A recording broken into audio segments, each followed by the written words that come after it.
پر اپنی ماں کی قبر پر فاتحہ پڑھنے آتا ہے تو اس کا وہاں پہ ڈیڈ بھی آتا ہے۔ اصفر کا ڈیڈ اسے سمجھاتا ہے کہ جس دن تمہاری برتھ ڈے بھی ہوتی ہے اسے بھی سیلیبریٹ کر لیا کرو۔ اصفر کہتا ہے مجھے اپنی مری ہوئی ماں زندہ لوگوں سے زیادہ عزیز ہے۔ عالیہ اصفر کی برتھ ڈے کے لیے تیاریاں کرتی ہے۔ رشید کہتا ہے کہ اصفر کو یہ پتہ چلا تو وہ ناراض ہوں گے۔ رات ہو جاتی ہے، عالیہ کو کافی دیر ہو جاتی ہے، اس کی امی اس کے لیے بہت پریشان ہوتی ہے۔ اصفر جب گھر آتا ہے تو پھول وغیرہ دیکھتا ہے تو وہ نیچے پھینک دیتا ہے۔ وہ کہتا ہے مجھے پتہ ہے یہ سب تم سیرش کے کہنے پر کر رہی ہو۔ عالیہ کہتی ہے میں نے اس کے کچھ کہنے پہ نہیں کیا۔ عالیہ کہتی ہے آپ خوشیوں سے زیادہ غم کو امپورٹنس دیتے ہیں۔ اصفر کہتا ہے مجھے اپنی ماں کی برسی اپنی برتھ ڈے سے زیادہ عزیز ہے۔ اصفر عالیہ کو بتاتا ہے میرے ڈیڈ نے اپنی دوسری بیوی اور اس کی بیٹی کی وجہ سے مجھے باہر بھیج دیا پڑھنے کے لیے۔ اب مجھے اپنے ڈیڈ کی ضرورت تھی۔ میں اپنی اسٹیپ مدر سے بہت زیادہ سوال کرتا تھا، میرے سوالوں سے کنفیوز نہیں ہوتی تھی بلکہ اپنے گلٹ سے ہو جاتی تھی، یہ ان لوگوں نے مجھے باہر بھیج دیا۔ سلیمان کو کہتی ہے کہ عالیہ ابھی تک گھر نہیں آئی، اس کے آفس میں پتہ کرو وہ کیوں نہیں آئی ابھی تک۔ عالیہ کہتی ہے آپ کے ڈیڈ نے فردر اسٹڈیز کے لیے آپ کو باہر بھیجا ہے،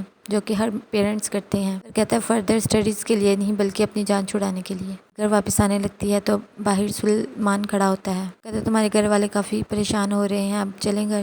کہ امی اس کے ابو کو کہتی ہے عالیہ کو دفتر میں کچھ کام تھا اس لیے رک گئی تھی، آپ پریشان مت ہو۔ سلمان کی امی صوفیہ کو کہتی ہے تم سبجیکٹ کو اوائڈ کیوں کر رہی ہو؟ وہ کہتی ہے میں سبجیکٹ کو نہیں بلکہ اس کے پیچھے جو ریزن ہے اسے اوائڈ کر رہی ہوں، ایسا کبھی ہونے نہیں دوں گی۔ یا سلمان کو کہتی ہے کہ مجھے آفس چھوڑ دو، وہاں میری گاڑی ہے، میں نے اپنی گاڑی پہ گھر جانا ہے۔ اور کو عالیہ کی کہی ہوئی بات یاد آتی ہے، لوگوں کی غلطیوں کو معاف کر دینا چاہیے، اس سے آپ کو ان ایکسپیکٹڈ خوشی ملتی ہے۔ وہ یہ سوچتے ہوئے کیک کٹ کرتا ہے۔ یہ اصفر کے گھر ہوتی ہے، یہ بات سلیمان کو بہت بری لگتی ہے۔ امی کہتی خیریت تو تھی؟ سلمان کہتا ہے یہ بات آپ عالیہ سے پوچھ لیں۔ یہ اپنے ابو کو آ کر بتا دیتی ہے اصفر کی برتھ ڈے تھی اور ان کے گھر کوئی نہیں ہوتا، وہ اکیلا ہوتا ہے۔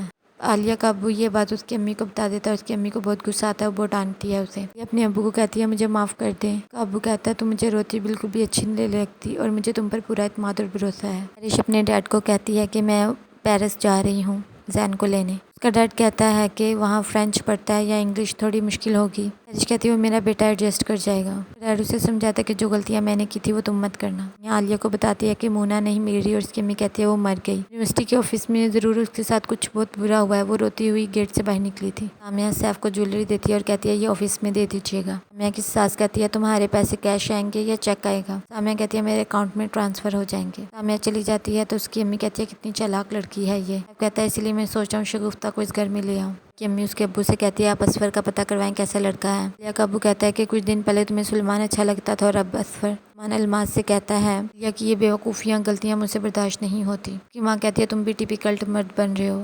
سلیمان کہتا ہے ہاں میں ایسا ہی ہوں۔ تانیہ اور تانیہ کا کزن مونا کے گھر کے باہر جاتے ہیں کہ پتہ چل سکے کہ ہوا کیا ہے۔